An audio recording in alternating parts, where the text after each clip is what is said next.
Hello and welcome to our special edition of Tuesday Night Live, which we don't exactly know what we're calling yet. But probably Tuesday not live. Not live. Tuesday Not Live or Tuesday Night Special. Tuesday or Night Cap. Tuesday Night Cap. Where we would wear funny hats, maybe. There we go. I don't know. That's a good one. You got a pitching for Priest hat right there. I do. It's not funny, though. Tuesday Night Cap. But what we're doing there's going to be some occasions that I'm not going to be available, or you're not going to be available, or for some reason we're not able to film a live episode. So we wanted to keep content consistent. That's a good alliteration there. Keep content consistent. Consistently keeping our content consistent. Right. And do a little kind of a off-topic small show where we're just talking about something that we both enjoy, some sort of little hobby thing or a movie or a book or just whatever. World experiences and talking about spiritual implications. There we go. So that's what we want to do. So tonight we're talking about a topic and we're talking about a movie. Yeah. Tonight, The Greatest Showman. Talking about The Greatest Showman, 2017 movie starring Hugh Jackman and Zendaya and Zac Efron and some other folks. Yeah. And it's so we're gonna be talking about this movie, and now this is a completely spoiler-rich, loaded. So many spoilers. So if you have not yet seen The Greatest Showman, I encourage you to go see it because it is a movie that I can recommend really as a priest. And there's nothing really offensive in the movie, which I love about the movie. I have 3 kids, 5 and under, and the whole thing is wholesome. Yeah. Whole thing. Wholesome, uplifting, catchy tunes. It's a great movie. So I do highly recommend it. And if you haven't seen it, please do. And then maybe come back and watch this video. So we're just going to talk about kind of 3 points that we both have about the movie and their kind of spiritual implications. But before we get into that, so it is a musical about the life of P.T. Barnum. Favorite song? They're all good. Okay. There's going to be some point where we'll say, geez, it is pretty darn good, most of the songs. But the one that stands out for me is called A Million Dreams. And this actually leads to my first point. But save that. I will save it. But the reason I like this song is it is a build. It's like one of those songs where it's kind of setting the entire stage of what the movie is going to encompass. And my favorite element of any story is the foreshadowing elements. Like when you see the shadowed guy walk down the alley and you're like, oh, he's probably the bad guy. Right. But then he ends up being a good guy. But it's just like those little elements of artistic license, the foreshadowing. And so the first lyric of the song is, I close my eyes and I can see a world that's waiting up for me that I call my own. And it harkens to kind of that human nature of living, finding and discovering your dreams. It's good. Yeah. So what about you? Well, for me, I saw it in the theater. You didn't see it in the theater. No, right? no. I saw it in the theater, and I was just amazing. It's like each song gets bigger than the last. It like builds. It's like, well, that song was awesome, and now this song, well, that one's awesome, and then the next one is, well, that's awesomer than the last one. So it kind of builds. It's hard. Kind of every song is almost better than the previous. But I don't know. I maybe that This Is Me is a great kind of anthem there, or the that song with Zendaya and Zac Efron on the whole trapeze act. You want to talk about spectacular, and that's a physically challenging song to watch. You're like, he's jumping off of things and grabbing onto ropes and swinging. It's like an Indiana Jones musical at that point. You know, I saw an interview like when it was coming out, or kind of a behind the scenes, and I remember it was really just uplifting because the cast, they really wanted to get it right, and they were filming some song and dance number, and I forget. And, you know, union actors, I used to be a professional actor, dancer and everything. And there's union rules. And I saw some sort of interview or something, and they were like their time had run up, and they're all like, no, we want to do the take again because we want to get it right. And we love this show and want to do it right. So that was really cool to see that. Yeah.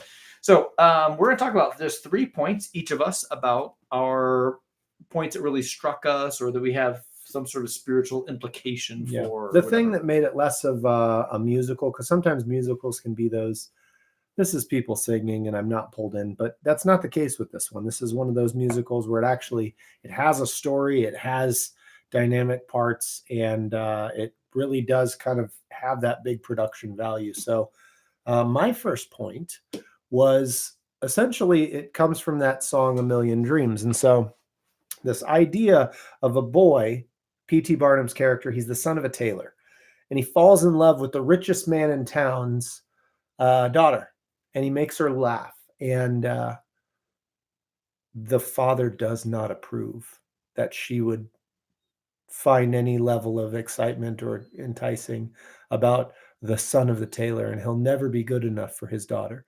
Well, it harkens to that man in all of us, or the part of ourselves that desires for greater than the stature that we're a part of. Uh-huh. And I mean, who doesn't have dreams that are bigger and grander, right? Everybody has something that they're like, wow, that would be so cool if. And the main character of the show pursues all of that. And it's kind of the theme of the show of he's always searching for that next thing until he finds that what he was looking for is right there in front of him. But I like anything that kind of talks to the dreams of people. It's bigger, it's grander. And the spiritual implication on that would be Christ has those dreams for us, even if we don't see them within ourselves. And so even though you have dreams and you might be afraid, or you might even be comfortable, and the dreams that you have now are changing, sanctifying those dreams and offering them up to God. If God, why did you put this desire in my heart? There's a spiritual implication there. Dreams allow you to get outside yourself and see what's not. So what was your first point? So that's good point there. My first point relates to kind of it's more of an artistic point, I suppose, but the kind of the meta aspect of the movie. Meta, what do you mean? Well, so like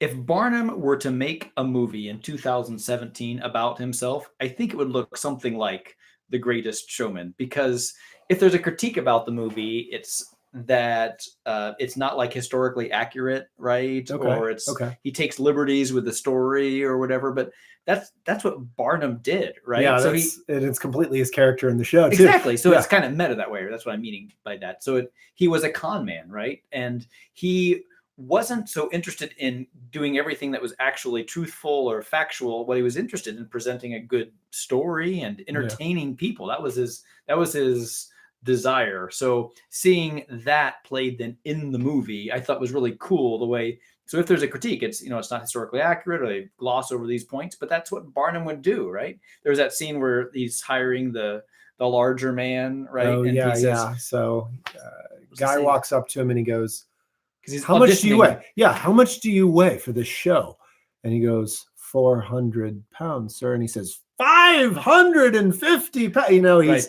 He's kind of blowing the that which is ordinary and saying it's a bit of a fish story, right? So, the fish was this big. So he exaggerates the facts and he kind of glosses over those things, and that was the whole thing about Barnum. So I like that piece of it, that it's like it's Barnum, how he would make a movie, I think, in 2017. Even the pop song, that's another critique that songs are too poppy or whatever, but I think that's kind of what he would do, right? Yeah. And you've heard versions of them on the radio. Some of you have probably heard some of these where they're actually being covered by a lot of very popular artists, and they're saying these songs were really just quality songs that all have kind of a very intrinsic or spiritual kind of nature. So good. So that's my first point, is that kind of con men aspect, meta piece of the movie.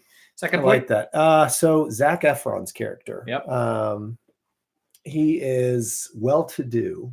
He's very successful, but he's completely unchallenged. So that which he is most accustomed to is being the highlight of parties, kind of a local celebrity and a playwright that's done very well. He goes to the nicest party. He drinks the nicest champagne. The most beautiful girls think, oh, he's so wonderful. But he's just, you can kind of tell his character is just kind of dead. He's kind of dead inside because it's just safe. He's good at this. He can entertain others, but there's really no challenge in it for him. And so it really does kind of challenge that was something we talked about a couple weeks ago, that notion of comfort, right, and how it can get in the way of what your true calling was. And had he not been brave enough to step out into this comfort zone, and Barnum even says to him, I want to give you the key to the cage that you've been living in. And he's like, I'm not in a cage. What do you, but he does take a risk and steps outside of that area of his life and finds love and finds purpose and finds himself in a much deeper level. Yeah, that's good. I like that a lot. So my second point has to deal with the character of Jenny Lind, Okay. who is the opera singer. There's a part where the movie where they go over to Europe and Barnum discovers this opera singer who he's never heard sing, but he brings her over to perform this opera piece, this opera concert. And the name they gave her was the European Nightingale. Okay. It just but was it you that said he had never heard her sing? Right. Well, that's how the movie portrays it, right? Yeah. That he hadn't heard her sing, and because it was like he's backstage, and someone says, "I hope she can sing," and so yeah, me too. But what he wants to do is he's been doing the circus, which is all kind of con man stuff. He's trying to fudge the facts and not be very truthful. But what he wanted to present was something authentic, that was authentically good artistry and everything, that he could be respected by the well-to-dos or whatever. Mm-hmm. And he's just enthralled with this person, this Jenny Lind opera singer. And then he becomes kind of sidetracked from his circus thing and focuses on this tour that he takes Jenny Lind on to all these various towns throughout the United States.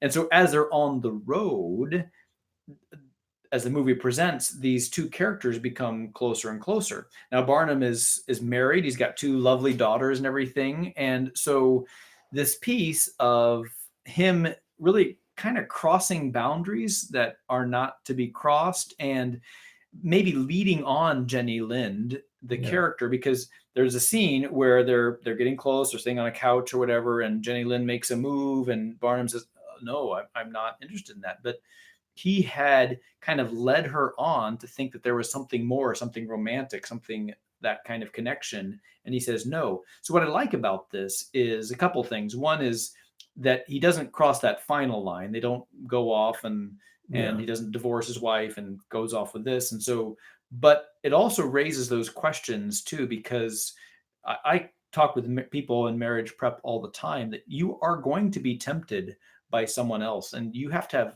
really firm boundaries of your relationship. And even if what you are doing is not intentional to cross a boundary, it might be interpreted by someone else that you're wanting to cross a boundary, and that gets into all kinds of and she even says the phrase, "I've given you the world, haven't I?" Because he wants to be, I mean, his greatest desire as his character is to impress the father, who is the well-to-do of his wife, right, and just finally be accepted for being successful, and that he after all was in fact in his eyes good enough, right. But what he ends up doing is just, she goes, "I've given you the world, haven't I? Now I want you in return," because it was something that she couldn't have, right. And he immediately goes to the place of, "I'm so sorry, this was not my intention." You know, his kind of one-track business mind had completely led her on. Right. So I like that kind of piece of it kind of flirts with infidelity, pardon the pun, but it flirts with that idea of infidelity, but it never really crosses that line, but it raises some questions of how are you interacting with everything. And he does end up guarding that fidelity to his wife and his children. There's another song where his wife is singing a song of kind of lament of that he's gone and everything, and walking the tightrope song. But anyway, I just like that interaction, and it's refreshing to see a movie handle temptations of infidelity in a still uplifting, and not uplifting, but a knowing that they exist, way. But the man choosing the commitments that he's already made, you know, the commitment to his wife, the commitment to his children. And that was a great point. Huge. And your third point? Well, my third point was the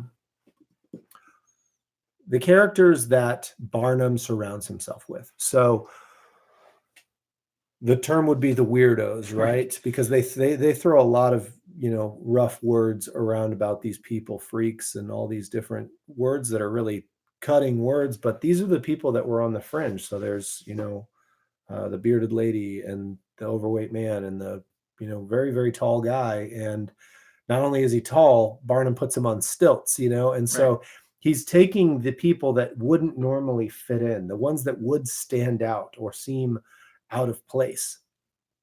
And sure enough, He makes his living out of that which is odd. But by doing so, creating an environment where those who never fit in, he created an environment where they could belong.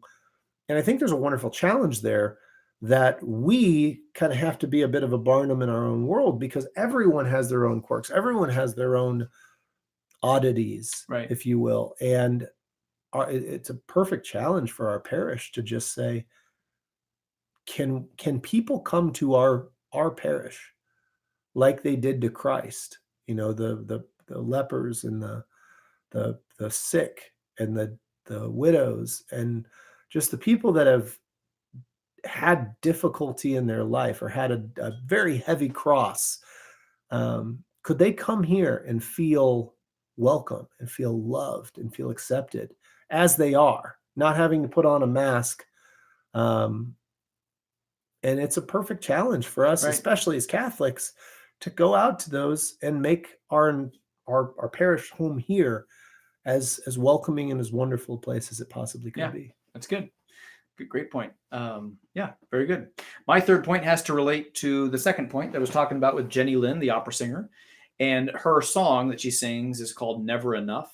It's funny when she comes onto the stage, you know, she's the opera singer. So I was expecting that she was going to sing something, well, operatic. But it's a very, very pop song. But I think, but it worked too, because all the songs are very poppy. And it kind of would be like a pop aria, if you will, what a aria in an opera would look like if it was in a pop musical. There it is. A pop aria. Yes. An aria grande. An aria grande? An aria, come on. An aria grande, yeah. We'll work on it. Okay. All right.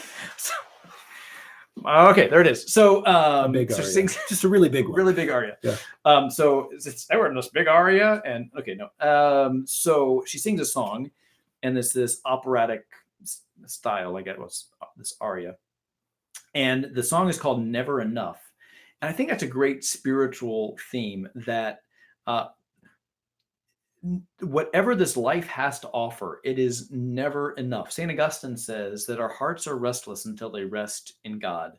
There's a Christian song that spins on that same theme, that there is a God-shaped hole in each one of us. And we keep trying to fill our lives with all these other things, and it's never enough. We strive for this. We try to take this or that pleasure or that money or that experience or whatever, and it's never enough. It'll never be enough. The only thing that will satisfy in the end is God. And even if Jenny Lind did get Barnum, even if she pulled him away from his family and they became a thing or whatever, that would not be enough. Barnum wouldn't fill the lacking that we all have. And so I just love that theme and that song, that we sometimes talk in my family. My sister says it frequently, that, you know, there's never enough time. We never have enough time together. We never have enough time on vacation. There's never enough. And that's true.